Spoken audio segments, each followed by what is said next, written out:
بسم اللہ الرحمن الرحیم۔ السلام علیکم دوستو۔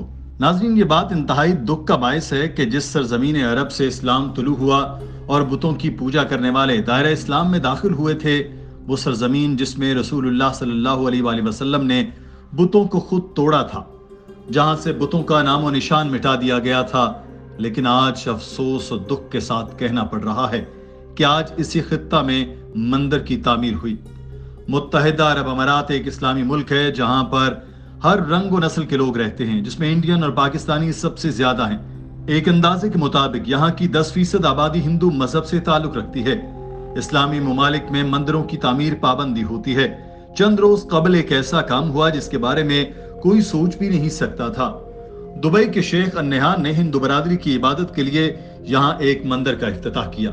بات صرف نئے مندر کے افتتاح کی ہوتی تو سمجھ میں آتی۔ دبئی کے شیخ نے مندر میں پوجا کر کے پوری دنیا کے مسلمانوں کو رسوا کر دیا اور مودی سے دوستی کا ثبوت بھی دیا۔ دوستو، اس اقدام کے پیچھے مقاصد چاہے کوئی بھی ہوں، لیکن کیا ایک اسلامی ملک میں حکومتی خرچے پر مندر تعمیر کر سکتا ہے یا نہیں؟ آج کی ویڈیو میں یہ سب جانیں گے اور آپ کے سامنے ڈاکٹر ذاکر نائک صاحب کا نقطہ نظر بھی رکھیں گے۔ ناظرین، دبئی میں مندر کا افتتاح اس وقت ہوا جب ہندوستان میں مسلمانوں کو بری طرح دبایا جا رہا ہے اور ان کی گرفتاریاں ہو رہی ہیں۔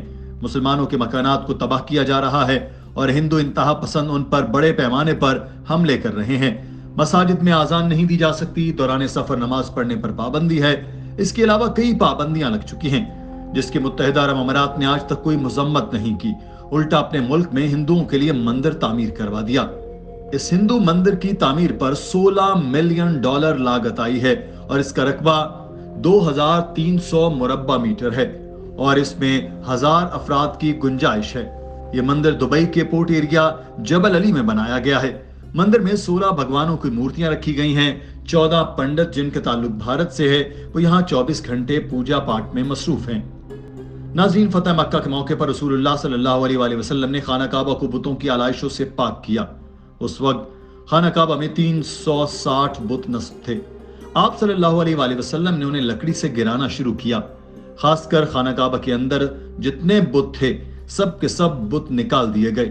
دوسری طرف مسلم امہ کے حکمران اسی سرزمین پر ہندوؤں کے لیے مندر تعمیر کرا رہے ہیں۔ ناظرین، 2018 میں مودی نے ابو ظہبی کا دورہ کیا تھا جس میں اس نے کہا تھا کہ عرب سرزمین پر مندر کی تعمیر کرنا اس کا خواب ہے۔ اس خواب کی تعمیر آج دبئی کے حکمرانوں نے پوری کر دی۔ دبئی حکومت نے اس حرکت پر جہاں دنیا بھر کے مسلمان تکلیف میں ہیں، وہیں کئی عالم دین اس کی بھرپور مذمت کر رہے ہیں۔ ڈاکٹر ذاکر نائک صاحب سے بھی جب اس متعلق سوال کیا گیا تو انہوں نے اس اقدام کی بھرپور مذمت کی۔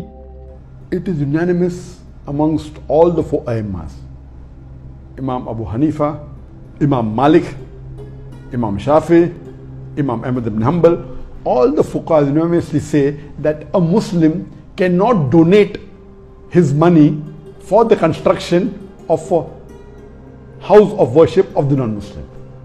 Cannot donate, cannot build, cannot support. Several fatwas. You see the fatwa from classical scholars, from the medieval scholars, that it is not permitted for a Muslim to build a church or a temple or give donation to build a church or a temple or any place of worship of the non-Muslim. ناظرین، doctor Zakir Naik صاحب کے مطابق اسلام میں تمام فرقے اس بات پر متفق ہیں کہ کوئی بھی مسلمان ملک کسی غیر مسلم کی عبادت گاہ میں اپنے پیسے نہیں لگائے گا۔ اس حوالے سے سینکڑوں علماء کرام کے فتوے موجود ہیں۔ کوئی بھی مسلمان ملک کسی غیر مسلم کی عبادت گاہ کے لیے اپنے وسائل استعمال نہیں کر سکتا۔ ذاکر نائک نے قرآن پاک کا حوالہ دیتے ہوئے بتایا کہ اللہ تعالیٰ واضح فرماتا ہے کہ آپ ایک دوسرے کے ساتھ اچھے کاموں میں تعاون کر سکتے ہیں مگر برے کاموں میں بالکل تعاون نہیں کر سکتے۔ اسلام میں سب سے بڑا گناہ شرک ہے جس میں آپ اللہ تعالیٰ کو شریک بناتے ہیں۔ لہٰذا ایک مسلمان کس طرح اپنے ملک میں مندر تعمیر کر سکتا ہے؟ That it is not permitted for a Muslim to build a church or a temple or give donation to build a church or a temple or any place of worship of the non-Muslims. Based on the verse of the Quran of Surah Ma'idah chapter number 5 verse number 2, which says that you have to cooperate with one another in birra wa taqwa.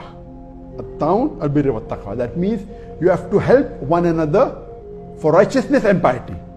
And this is a common verse which most of the Muslims know. But the verse continues and says that but you should not cooperate. You should not help one another in sin and transgression.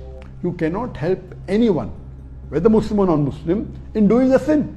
And the biggest sin in Islam is shirk, is associating partners with Allah subhanahu wa ta'ala. So how can a Muslim donate or support or build in building a house of worship of the non-Muslims? Regarding the question, can a Muslim government contribute or pay from the taxpayers' money? And the answer is no.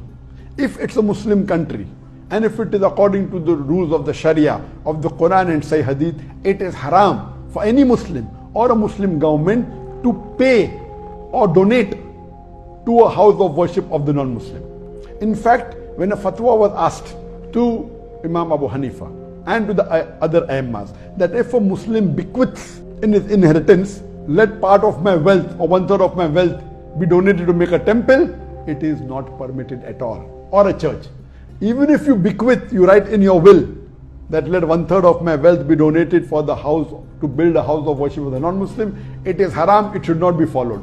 Even if a non-Muslim living in a Muslim country bequeaths that let my wealth be used for the building of a temple or the building of a church, it should not be followed.